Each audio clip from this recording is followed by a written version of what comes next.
So বর্তমানে কেন্দ্রীয় সরকার যে পার্লামেন্টে একটা অসাংবিধানিক বিল পাস করেছেন ঠিক রিসেন্টলি এক সপ্তাহ মতো, ইন্ডিয়ান সেকুলার ফ্রন্ট পশ্চিমবঙ্গ রাজ্য কমিটির পক্ষ থেকে আমরা এই বার্তা দিতে চাই যে ওয়াকফ সংশোধনী বিল 2025 কেন্দ্রের বিজেপি সরকার যে পাশ করিয়েছেন, ইন্ডিয়ান সেকুলার ফ্রন্ট তার তীব্র প্রতিবাদ করি।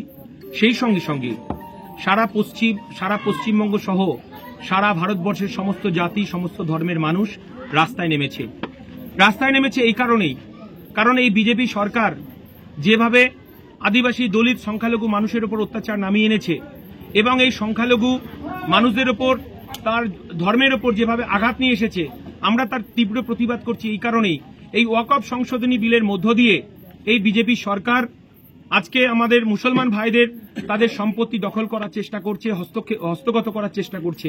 এরপরে হিন্দু ধর্মের তার দেবত্ব সম্পত্তির বিল নিয়ে এসে সেখানে হস্তক্ষেপ করার চেষ্টা করবে।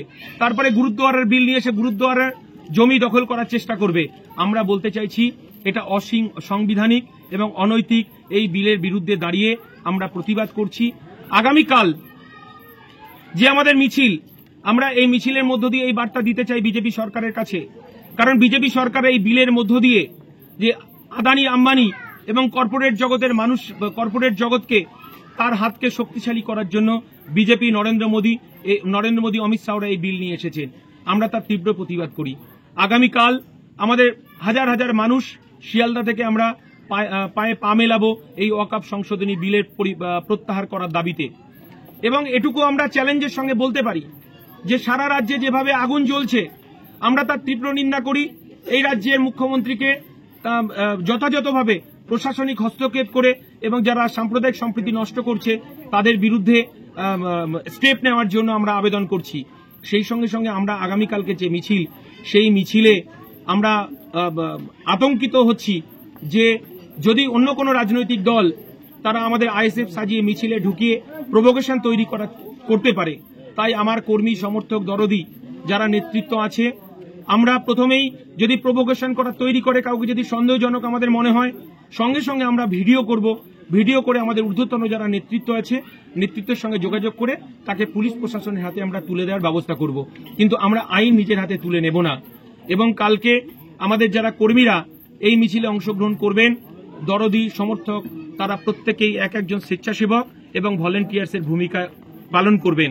আমাদের এই মিছিল শান্তিপূর্ণভাবে সবাই অংশগ্রহণ করবেন এবং যারা গ্রাম বাংলা থেকে বিভিন্ন প্রান্ত থেকে যারা আসবেন, শান্তি শৃঙ্খলাভাবে আপনারা এই মিছিলে আসবেন, মিছিলে অংশগ্রহণ করবেন। শ্রমজীবী মানুষ তার চাকরি চাইছে, গরিব খেটে খাওয়া মানুষ। আপনি যে 8200 প্রাইমারি স্কুল বন্ধ করে দিলেন, আপনি মাদ্রাসাগুলো বলেছেন 10,000 মাদ্রাসা তৈরি করবে, আপনি তার হিসাব চাইছে মানুষ, সেই হিসাব দিতে হবে। তখন তিনি হিন্দু মুসলমানের ভাগ করার রাজনীতি করছেন, ভবি ভুলবার নয়। তাই আর একবার যারা এখনো তৃণমূল কংগ্রেস করছে, আমাদের দেয়ালে পিঠ থেকে গেছে। এই রাজ্যে বিজেপিকে মমতা বন্দ্যোপাধ্যায় ডেকে নিয়ে এসেছে। আমার বাবা যেটা কাকার, তাদের ওয়াকফ সম্পত্তি রক্ষা করতে হবে, তার ভিটে বাড়িটাকে রক্ষা করতে হবে, তার কবরস্থানটাকে রক্ষা করতে হবে, তার এতিমখানাটাকে রক্ষা করতে হবে, তার মাদ্রাসাকে রক্ষা করতে হবে। এই লড়াই আমাদের বাঁচার লড়াই। এরপর দেবত্ব সম্পত্তির উপর হাত দেবে, দেবত্ব সম্পত্তি লুট করবে, তারপরে খ্রিস্টানদের তাদের গির্জার জমি লুট করবে। আমরা বলতে চাইছি একটা সরকারের কাজ, বেকার যুবকের কাজ দিতে হবে। আমার পেটের খিদে আছে, খাবার দিতে হবে। তুমি যে কথা বলেছিলে যে বছরে 2 কোটি বেকারের চাকরি হবে, তুমি কথা রাখতে পারোনি। পেট্রোল ডিজেলের দাম কমবে, তুমি কথা রাখতে পারোনি। মমতা বন্দ্যোপাধ্যায়, আপনিও কথা রাখতে পারেননি। আপনি ডবল চাকরির কথা বলেছিলেন, আর আপনি আর আপনার পরিবার মিলে 26,000 শিক্ষকের কোটি কোটি টাকা পার্থ চট্টোপাধ্যায় তার বান্ধবী ফ্ল্যাট থেকে আমরা কুড়িয়েছি। 26,000 চাকরি চলে গেল, তাদের চোখের জলের দাম আপনাকে দেবে মমতা বন্দ্যোপাধ্যায়। গ্রামের গরিব খেটে খাওয়া শ্রমজীবী মানুষের 100 দিনের কাজ কেন হারালো? তোমার দামাল সন্তানরা সেই টাকা চুরি করলো, জব কার্ডের টাকা চুরি করলো, আবাস যোজনার টাকা চুরি করলো। আমার গ্রামের মায়েদের কান্নার জবাব আপনাকে দিতে হবে। আর আপনি হয়তো ভাবছেন 500 টাকা থেকে লক্ষ্মীর ভান্ডার 1000 টাকা করা হয়েছে, 1000 টাকা থেকে বিধানসভার বৈতরণী পার হওয়ার জন্য 2000 টাকা করবে। কিন্তু আমার গ্রামের মা বোনেরা, আমার মুসলমান চাচা চাচিরা বলছে, আমার রাজকন্যার নিরাপত্তা দিতে হবে মমতা বন্দ্যোপাধ্যায়। তোমাকে চিনে গেছি, 26 সালে বুট লুট করতে দেব না। আমার মায়েরা বুথ পাহারা দেবে। এই কথা বলে আগামীকাল শিয়ালদায় আপনাদের সঙ্গে দেখা হবে। জয় হিন্দ, ইনকলাব জিন্দাবাদ, ইন্ডিয়ান সেকুলার ফ্রন্ট জিন্দাবাদ, নওশাদ সিদ্দিকী জিন্দাবাদ, আব্বাস সিদ্দিকী জিন্দাবাদ।